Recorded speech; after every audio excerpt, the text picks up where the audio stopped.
আমার সব বন্ধুরা আসসালামু আলাইকুম। আপনারা নিশ্চয় সবাই অনেক অনেক অনেক ভালো আছেন। আমিও আপনাদের দোয়ায় আলহামদুলিল্লাহ অনেক ভালো আছি। তো বন্ধুরা, আজকে কিন্তু একটা ঝামেলা মুক্ত ফাঁকিবাজি একটা ভর্তা নিয়ে চলে আসছি আপনাদের সামনে। আমি আজকে চিকেন ভুনা করেছিলাম আলু দিয়ে। বন্ধুরা, আমি আজকে এই চিকেন ভুনার মাংস আর আলু দিয়েই আমি কিন্তু আজকে ভর্তাটা তৈরি করব। তো চলুন দেখিয়ে দিই। এখানেই করে রেখে নিয়েছি আমি ভুনা করা সেই চিকেন, আর তার সাথে রেখে নিয়েছি ভুনা করা চিকেনের সাথে আলুটাকে। তো বন্ধুরা, এই চিকেন পিসটা কিন্তু ব্রেস্ট মেড। এখানে আছে ধনেপাতা, পেঁয়াজের কুলি, কাঁচামরিচ, লাল পেঁয়াজ, আর আছে সাথে রসুন।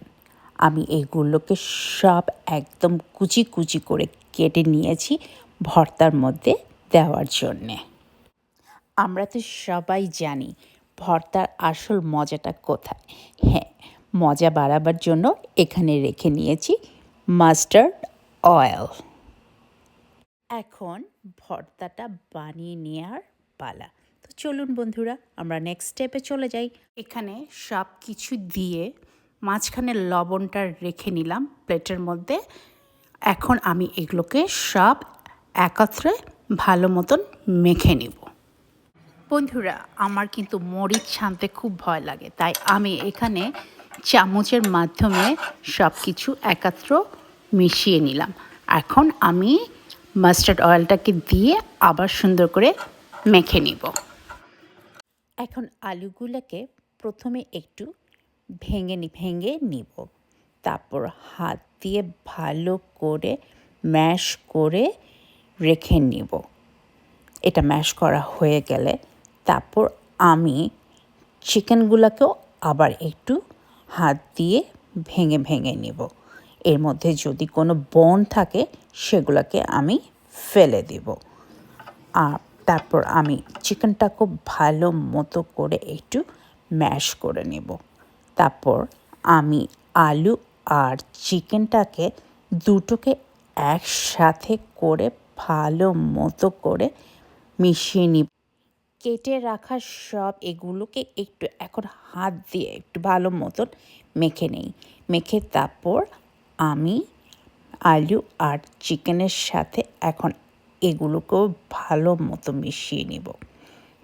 এগুলো ভালো মতো না মেশালে তো ভর্তার আসল মজাটাই পাওয়া যাবে না। হ্যাঁ বন্ধুরা, আমার ভর্তা বানানো শেষ। আমি ভর্তাটাকে আপনাদের সামনে সার্ভ করে নিলাম। তো বন্ধুরা, ভর্তা মানেই তো ভাত। ভাত ছাড়া কি আর ভর্তা ভালো লাগে? হ্যাঁ, আমি মাঝে মাঝে ভাত ছাড়াও ভর্তা খেয়ে নেই, কারণ ভর্তা জিনিসটা আমার ভীষণই পছন্দ। কিন্তু আমি ভাত ছাড়াও ভর্তা খেতে পারি। আমি পারি। তো যাই হোক বন্ধুরা, এখানে আমি ভাতের সাথেই পরিবেশন করে নিলাম। যেটার সাথে মানাই তার জন্যই আমি এভাবে করেই পরিবেশন করলাম। তো বন্ধুরা, এটা কিন্তু আমি প্রায় করে থাকি। ভুনা মাংস দিয়ে ভর্তা কিন্তু খারাপ হয় না।